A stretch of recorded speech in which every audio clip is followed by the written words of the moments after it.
तो last class क्या पढ़े थे? Potential energy. पोटेंशियल एनर्जी पढ़े थे, इलेक्ट्रिक पोटेंशियल एनर्जी क्या होता है, और potential energy of A charge in external electric field पढ़े थे, और potential energy of two charges in external electric field पढ़े थे। आज के क्लास में हम पढ़ेंगे, अगर हम एक डाइपोल के बारे में पता है? डाइपोल क्या होता है? अगर two equal and opposite charges को मैं बहुत नजदीक में रखूं और उस अरेंजमेंट को हम क्या बोलते हैं? डाइपोल। अब अगर डाइपोल को मैं एक एक्सटर्नल इलेक्ट्रिक फील्ड में रख देता हूं, तब उसमें कितना पोटेंशियल एनर्जी स्टोर होगा उसके बारे में बात करेंगे।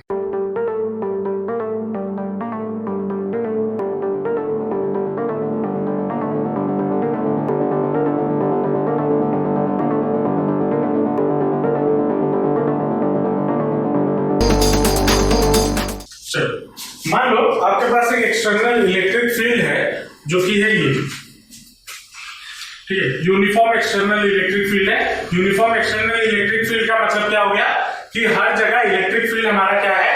सेम है, ठीक है। मान लो एक्सटर्नल इलेक्ट्रिक फील्ड ऐसे रखा हुआ है और मैंने यहाँ पे दो चार्जेस रखे, एक तो चार्ज ये वाला और एक दूसरा चार्ज ये वाला, ठीक है। इनके बीच में जो डिस्टेंस है वो हो गया मान लो 12। कितना हो गया? 12 डिस्टेंस हो गया। ये मान लो आपका हो गया प्लस क्यू, ये हो गया ये मान लो आपका हो गया माइनस क्यू, ये हो गया मान लो आपका प्लस क्यू और माइनस क्यू। तो ये डाइपोल इलेक्ट्रिक फील्ड के साथ कितना एंगल बना रहा है? मान लो इलेक्ट्रिक फील्ड के साथ ये थीटा एंगल बना रहा है, ठीक है। अब एज बिकॉज इलेक्ट्रिक फील्ड, यहां पे इलेक्ट्रिक फील्ड लग रहा है, पॉजिटिव टू नेगेटिव जा रहा है ना, इसको यहां पॉजिटिव कर दो, नेगेटिव कर दो, यहां पे पॉजिटिव। मान लो ऐसे डाइपोल को रखा गया, तो अब क्या होगा? इस इलेक्ट्रिक फील्ड की वजह से इस चार्ज पे फोर्स लगेगा और इस चार्ज पे भी फोर्स लगेगा या नहीं लगेगा? कितना फोर्स लगेगा? F equal to electric field equal to क्या होता है? Force upon charge. तो इसके ऊपर कितना फोर्स लगा होगा? F will be equal to Q into E। लगेगा या नहीं लगेगा? और किस डायरेक्शन में इधर फोर्स लगेगा? क्योंकि इस डायरेक्शन में लगेगा। अब क्यों इस डायरेक्शन में लगेगा? क्योंकि जो एक्सटर्नल इलेक्ट्रिक फील्ड है वो कहां से कहां जा रहा है? पॉजिटिव टू नेगेटिव जा रहा है। तो ये जो इलेक्ट्रिक फील्ड है इस चार्ज को घुमा के इस तरफ लाने की कोशिश करेगा ताकि वो नेगेटिव और पॉजिटिव पास पास रहे, इक्विलिब्रियम में रहे। लेकिन तो फोर्स इस डायरेक्शन में लग रहा होगा, तो फोर्स कितना होगा? Q इनटू E और with A plus sign, plus QE। और इस चार्ज पे फोर्स किस डायरेक्शन में लगेगा? ऑपोजिट डायरेक्शन में, इस डायरेक्शन में, और वो कितना होगा? माइनस QE फोर्स लग रहा होगा, है ना। अब यहां पे हम क्या देख रहे हैं? जो दोनों फोर्स लग रहा है वो सेम लाइन ऑफ एक्शन पे लग रहा है। लग रहा है या नहीं लग रहा है? नहीं लग रहा है। तो ये क्या प्रोड्यूस करेगा? ये टॉर्क प्रोड्यूस करेगा। अच्छा, सेम लाइन ऑफ एक्शन क्या होता है पहले वो समझ लो। अगर मान लो एक लाइन ऐसा है और इधर फोर्स इस डायरेक्शन पे ऐसा लग रहा है और इधर लग रहा है इस डायरेक्शन पे फोर्स, तो ये सेम लाइन ऑफ एक्शन में फोर्स है। अगर मान लो आपके पास ऐसा कुछ ये है, फोर्स ऐसा लग रहा है और यहाँ पे ऐसा लग रहा है, ये सेम लाइन ऑफ एक्शन में फोर्स नहीं होता है। यहाँ पे उनके बीच में एक डिस्टेंस है जिसकी वजह से हमारा क्या प्रोड्यूस होता है? एक टॉर्क प्रोड्यूस होता है। होता है या नहीं होता? पहले चैप्टर में भी बात की हो। तो टॉर्क अगर प्रोड्यूस हो रहा होगा, टॉर्क कितना प्रोड्यूस हो रहा होगा पहले वो जानना है। टॉर्क इक्वल टू, फॉर्मूला क्या होता है? Torque equal to force into perpendicular distance, है ना। Torque equal to force into perpendicular distance. अब फोर्स यहां पे कितना है? QE, और परपेंडिकुलर डिस्टेंस कितना होगा? परपेंडिकुलर डिस्टेंस निकालने के लिए यहां से एक परपेंडिकुलर ड्रॉप करो और यहां से एक परपेंडिकुलर ड्रॉप करो, तो ये हो गया आपका परपेंडिकुलर डिस्टेंस। यहां से यहां तक ये परपेंडिकुलर डिस्टेंस हुआ। तो ये डिस्टेंस कितना हो जाएगा? अगर हम इस ट्रायंगल में, अगर मैं नामकरण करूं ए बी और सी। तो इन ट्राइंगल एबीसी अगर मैं यहाँ पे साइन थीटा पुट करता हूं, sine theta will be equal to कितना हो जाएगा, परपेंडिकुलर अपॉन हाइपोटेनस। परपेंडिकुलर कितना है, बीसी अपॉन हाइपोटेनस कितना है, 12। तो बीसी मेरा कितना हो जाएगा, BC will be equal to 2l sine theta. होगा या नहीं होगा, जो कि बीसी हमारा क्या है, एक परपेंडिकुलर डिस्टेंस है, ये तो परपेंडिकुलर डिस्टेंस है। तो टॉर्क मेरा क्या हो जाएगा, therefore torque will be equal to QE into 2l sine theta. ये होगा या नहीं होगा, होगा या नहीं होगा। अब 2l इंटू Q हमारा क्या होता है, P डाइपोल मोमेंट। तो टॉर्क इक्वल टू कितना हो जाएगा, PE साइन थीटा। ये होगा या नहीं होगा। चलो ये तो हमने टॉर्क के बारे में बात कर ली। अब अगर मैं इस डाइपोल को, ये थोड़ा ध्यान से देखना, इस डाइपोल को थोड़ा ऐसे घुमाता हूं, ठीक है। पहले मान लो ये थीटा एंगल बना रहा था, मतलब इसको ब्लू पेन से बना रहे थे ना। मान लो ये डिस्टेंस हो गया, ये इलेक्ट्रिक फील्ड के साथ मान लो कितना एंगल बना रहा है, थीटा एंगल बना रहा है।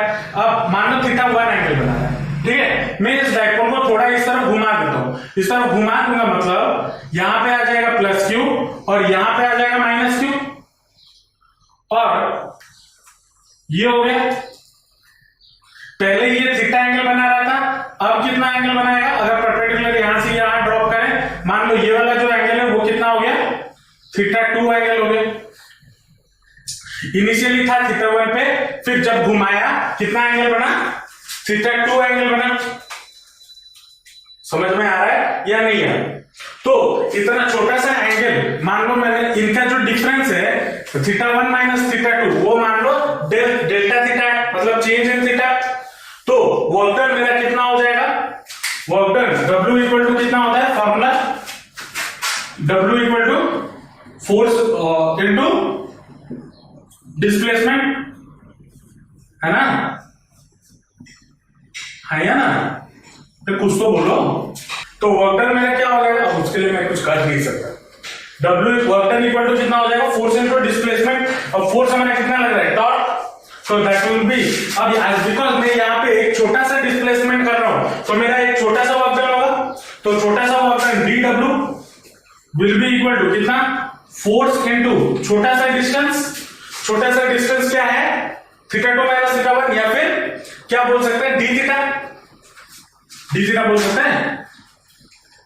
हैं या नहीं बोल सकते। ये मेरा क्या आएगा, DW which is equal to force equal torque equal to कितना है, P साइन थीटा। तो इधर मैं फोर्स की जगह पे क्या डाल सकता हूं, PE sine theta, PE sine theta into D theta डाल सकता हूं या नहीं डाल सकता हूं। ये हो गया हमारा DW, होगा या नहीं होगा। अब अगर मैं इसको इसमें जो घुमाया, मैं अगर थीटा 1 से थीटा 2 अगर घुमाया, तो मेरा वर्क डन मान लो, सॉरी क्या बोल रहा हूं मैं, अब थीटा 1 से थीटा 2 जब घुमाया तो मेरा वर्क डन कितना होगा, जब मैं थोड़ा सा मूव करवाता हूं तो मुझे इतना वर्क डन मिल रहा है। तो थीटा 1 से थीटा 2 जब मूव करवाऊंगा तो मेरा वर्क डन कितना होगा, इसको इंटीग्रेट कर देंगे। तो therefore total work done in moving the dipole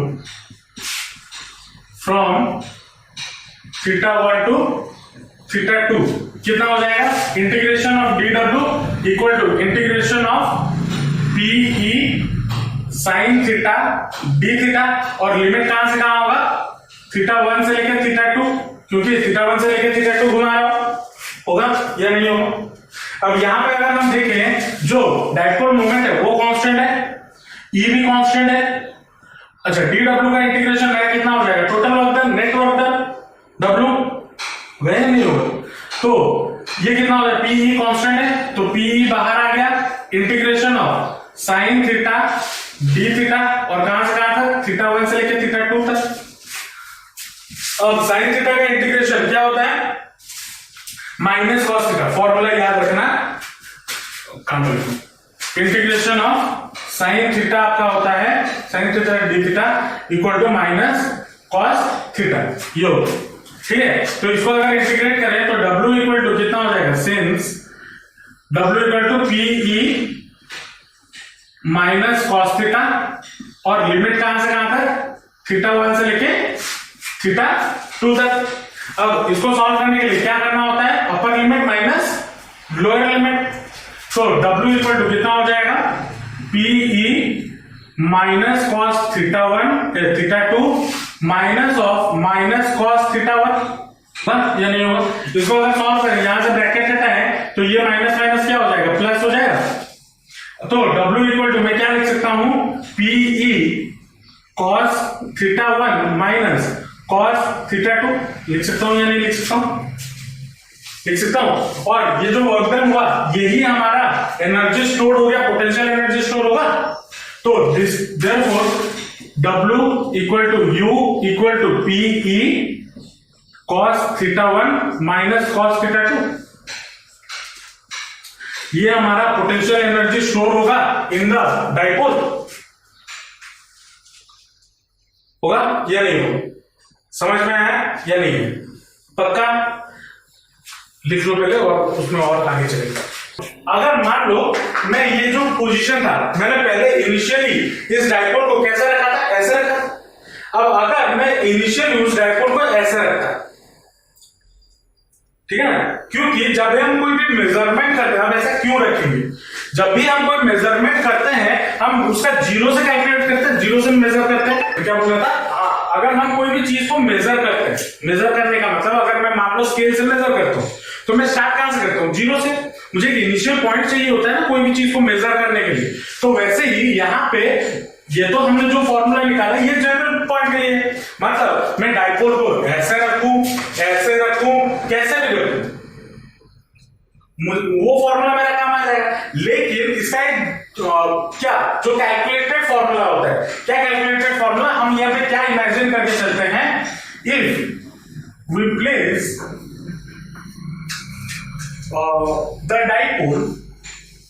the dipole perpendicular to the electric field initially, to the electric field initially, मतलब अगर डाइपोल को मैं ऐसे स्टार्टिंग में रखूं तो मेरा ऐसे अगर स्टार्टिंग में रखूं तो थीटा 1 मेरा कितना हो जाएगा, इनिशियल एंगल 31 था ना, उसको घुमा के मैंने थीटा 2 किया। इनिशियली थीटा 1 था, उसको घुमाया तभी जाकर थीटा 2 हुआ ना, तो थीटा 1 मेरा कितना हो जाएगा, 90 डिग्री होगा या नहीं होगा। तो ये वाला या पोटेंशियल U इक्वल टू कितना हो जाएगा, पीई कॉस थीटा 1 कॉस 90 कितना होता है, कॉस 90 जीरो होता है, तो पीई कितना हो जाएगा, माइनस कॉस थीटा 2, ये हो जाएगा। इसको अगर थोड़ा सा जाके लिखें, U इक्वल टू कितना हो जाएगा, माइनस पीई कॉस थीटा, ये हो जाएगा। अब थीटा क्यों, क्योंकि अगर यहां पे मैंने मान लिया ये 90 पे है, तो जो नेक्स्ट एंगल में मूव करूंगा मैं थीटा डिग्री तो मूव करूंगा, तो यहाँ पे थीटा 2 क्या हो जाएगा, सिंस थीटा 2 बिकम्स थीटा के बराबर, इसीलिए मैंने इसको थीटा लिख दिया। तो जो पोटेंशियल एनर्जी मेरा स्टोर होगा वो कितना होगा, माइनस पी कॉस थीटा, जब इनिशियल पोजीशन मेरा क्या होगा, perpendicular to the electric field. समझ में आया, पक्का। तो पोटेंशियल या फिर अब देखो जो P है dipole moment, P dipole moment होता है ना, डाइपोल मोमेंट एक कौन सा क्वांटिटी है, वेक्टर क्वांटिटी, इलेक्ट्रिक फील्ड एक वेक्टर क्वांटिटी, और U मेरा क्या है, एक स्केलर क्वांटिटी पोटेंशियल एनर्जी। तो देयरफॉर मैं और क्या लिख सकता हूं, U is equal to minus P dot E लिख सकता हूं या नहीं लिख सकता हूं, डॉट प्रोडक्ट, या फिर इसको ऐसे लिखो, minus of P vector dot E vector, ये भी तो लिख सकता हूं इस फॉर्म ऑफ वेक्टर, ये वेक्टर फॉर्म है। समझ में आया या नहीं आया, चलो इसको लिख लो। अब इसके इक्विलिब्रियम वगैरह के बारे में बात करेंगे। अब यहां पे बात करेंगे क्या, स्पेशल केसेस अगर यहां पे मेरा थीटा केस 1 में थीटा जो है वो अगर 0 डिग्री के बराबर हो जाए, 0 डिग्री के बराबर हो जाएगा मतलब इसको समझना, मान लो ये पहले ऐसे था डाइपोल इनिशियली, तो इलेक्ट्रिक फील्ड के साथ कितना एंगल बना रहा था, मैंने इसको घुमा के ऐसे रख दिया, तो क्या होगा, थीटा मेरा 0 डिग्री हो गया। तो जब थीटा 0 डिग्री हो जाएगा तो u मेरा कितना हो जाएगा, u will be equal to minus PE cos 0 degree होगा या नहीं होगा, तो cos 0 कितना होगा 1 विच इज इक्वल टू कितना हो जाएगा माइनस PE होगा या नहीं होगा। और इस स्टेट को हम क्या बोलते हैं कि ये जो डाइपोल है ये कौन से इक्विलिब्रियम में है, ये एक स्टेबल इक्विलिब्रियम में है, ठीक है। Hence, the dipole is in stable equilibrium. ठीक है। अब अगर मैं थीटा को यहां पे 90 डिग्री कर दूं, थीटा को 90 डिग्री कर दूं मतलब अगर मान लो इनिशियली डाइपोल ऐसा है और मैं उसको बिना घुमाए उसको ऐसे ही इस पोजीशन पे ही रखूं, ठीक है, इसी पोजीशन पे मैं रखा रहूं, तब मेरा क्या हो जाएगा, थीटा 90 डिग्री हो जाएगा। तो u मेरा कितना हो जाएगा, u will be equal to minus PE cos theta 2, जो होगा थीटा 2 की जगह पे क्या आ जाएगा 90 डिग्री, 90 डिग्री और cos 90 कितना होता है 0, तो पोटेंशियल एनर्जी मेरा कितना हो गया स्टोर 0। तो अगर मैं एक डाइपोल को इस पोजीशन में रख के रहता हूं 90 डिग्री पे, तो उसमें पोटेंशियल एनर्जी कितना स्टोर होगा 0।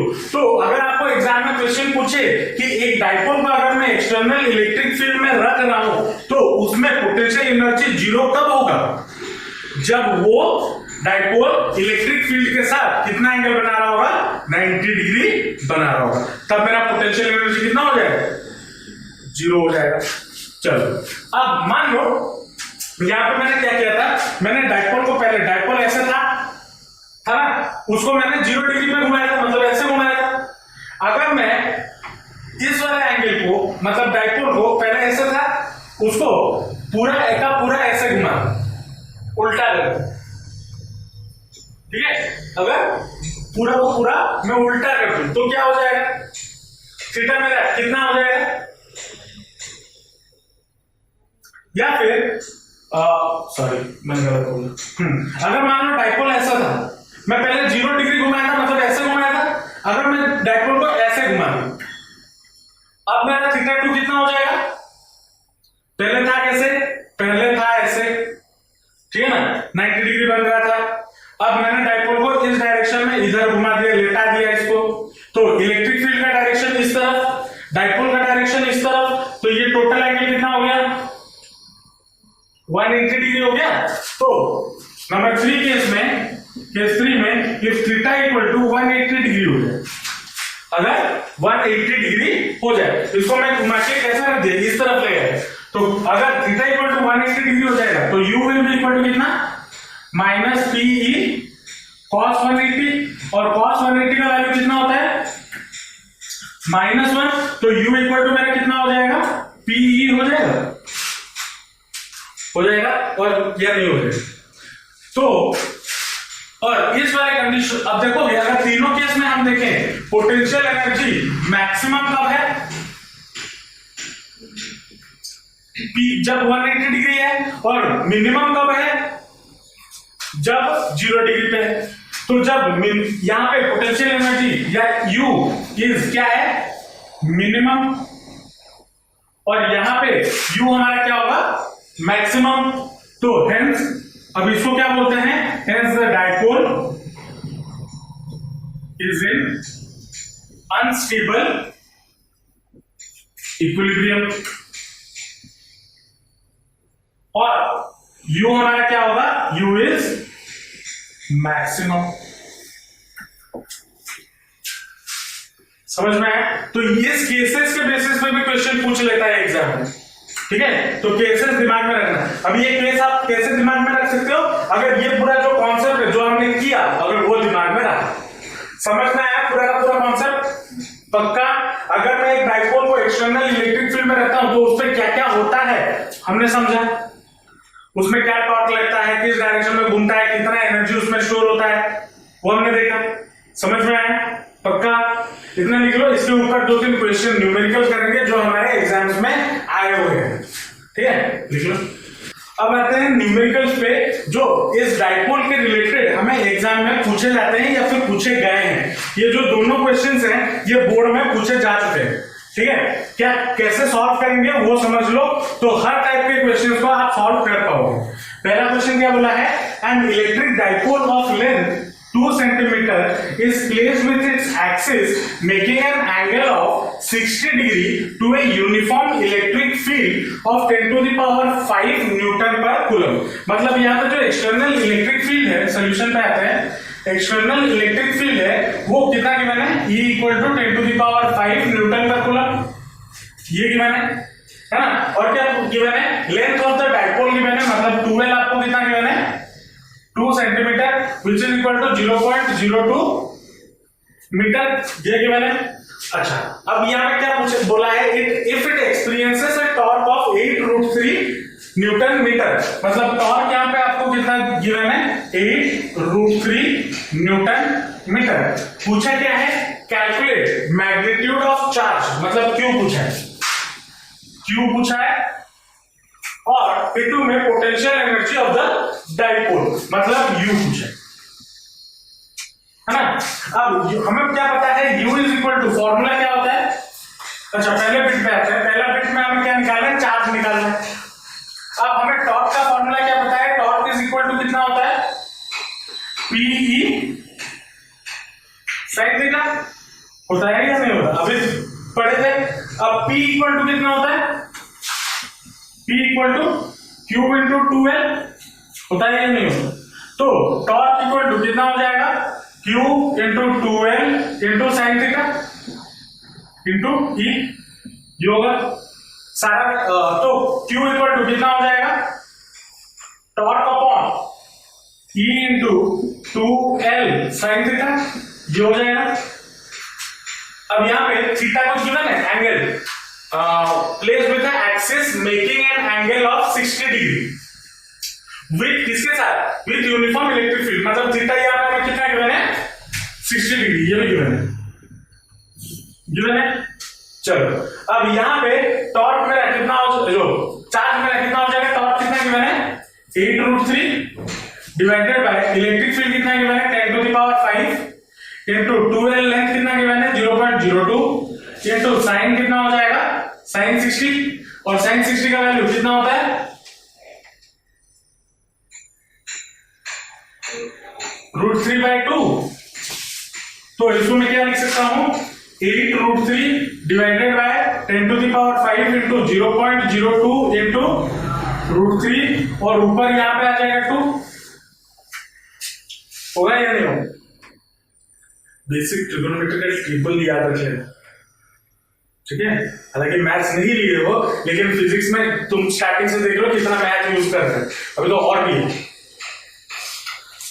तो √3 गेट्स कैंसिल, तो ये कितना हो जाएगा, और यहां से 2, और यहां पे कितना ये बचेगा, 10 to the power -2, तो 2 इंटू 10 to the power -2, और ये 2 और ये 2 गेट्स कैंसिल होगा, तो that will be equal to कितना, +5 -2 कितना हो गया, -3 +3, तो ऊपर जाएगा तो 8 into 10 to the power -3 coulomb, ये होगा। तो चार्ज हमें कितना मिल गया, चार्ज कितना है, magnitude of the charge 8 into 10 to the power -3, जो पहला चीज क्वेश्चन हमें पूछा। अब बिट 2 में आता है, पूछा है potential energy of the dipole, तो बिट 3 में पोटेंशियल एनर्जी, बिट 2 में पोटेंशियल एनर्जी कितना होता है, U is equal to PE, क्या -PE क्या, cos थीटा, अभी तो फॉर्मूला लिखे, तो बोलो मुंह से।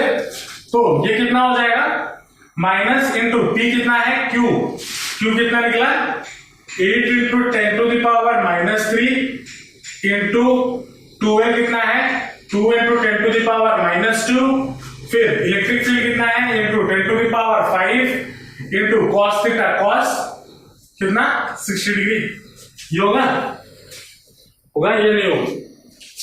अब 10 to the power -3 10 to the power -2 और 10 to the power 5 it's cancel तो बचेगा कितना cos 60 कितना होता है 1/2 तो इसको मैं अगर 1/2 लिखूं तो ये 2 और ये वाला 2 cos 60 गेट्स कैंसिल तो कितना बचा -8 जूल बचा या नहीं बचा तो अच्छा समझ में आया या नहीं है -8 जूल तो पोटेंशियल एनर्जी यू मेरा कितना निकल गया -8 जूल यही तो पूछा था करने के लिए हो गया।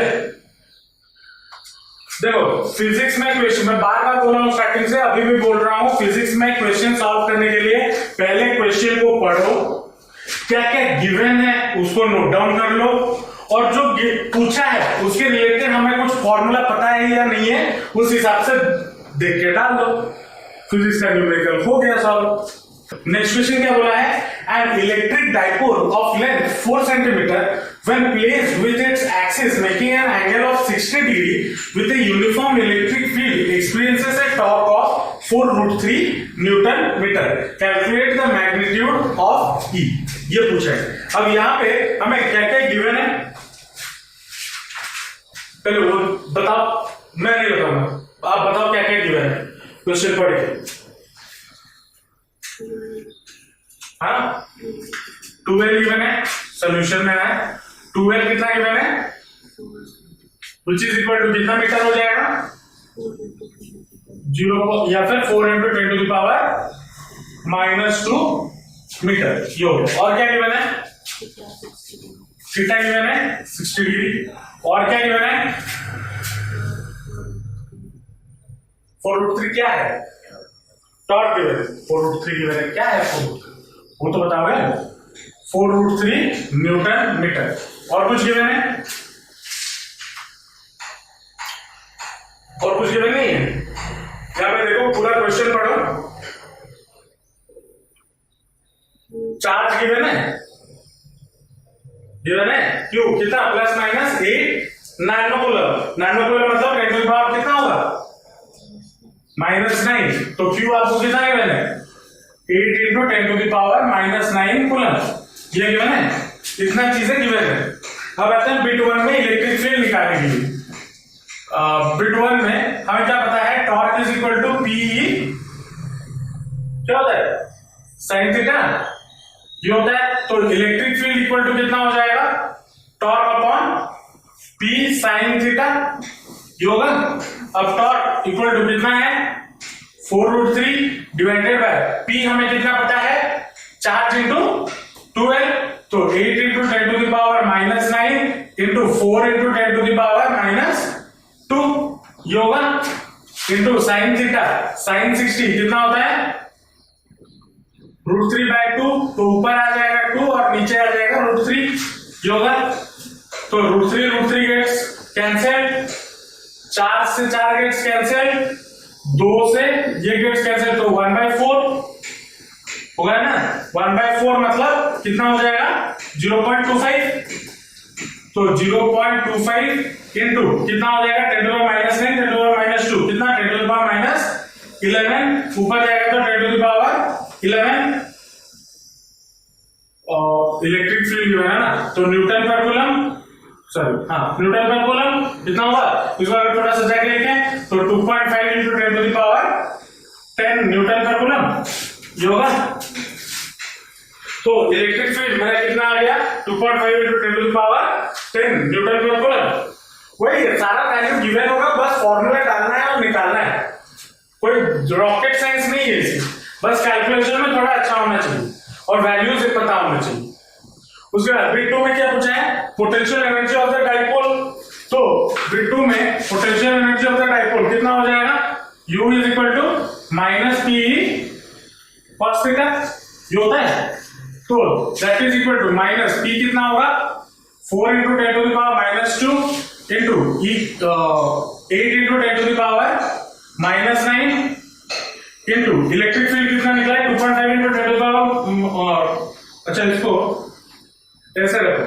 ये वाला वैल्यू डाल दो, ठीक है, ये वाला वैल्यू डालना तो 10 to the power 11 और वहां पे कट जाएगा, तो into 0.25 into 10 to the power 11 into cos कितना, cos 60 कितना होता है 1/2 होगा ना। अब यहां पे 10 to the power 11 -11 और 10 to the power 11 gets cancel और ये 4 से ये 2 गेट्स कैंसिल, तो कितना बचा 2, तो 8 2 जा 16 16 25 into 16 कितना होगा, ये होगा 400 which is equal to कितना -4। अब यहाँ पे 2 डेसिमल था तो 2 डेसिमल आ गया यहाँ पे, तो -4 जूल होगा, तो ये हमारा रिक्वायर्ड आंसर है। तो energy stored in the dipole कितना हो गया -4 जूल।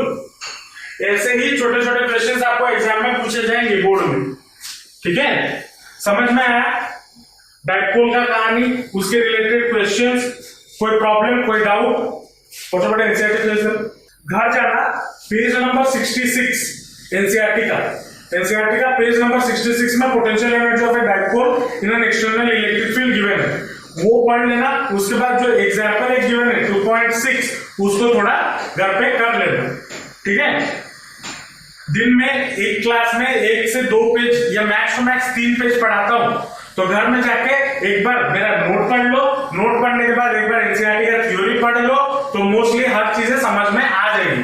अगर नहीं समझ में आता तो एनसीईआरटी का लाइन जो समझ में नहीं आया उसको अंडरलाइन करके मेरे पास लेके आओ, सर ये लाइन समझ में नहीं आया मुझे समझा दीजिए, ठीक है। वैसे हर दिन करना है हर क्लास के बाद, तो आप एक अच्छा रिजल्ट एक्सपेक्ट कर सकते हो इन योर बोर्ड, ठीक है। अगर एक अच्छा रिजल्ट चाहिए तो ये अभी से करना शुरू करो, ठीक है।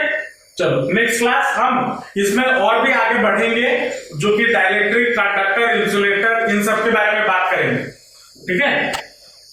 चलो आज के लिए इतना रखते हैं, मिलते हैं नेक्स्ट क्लास।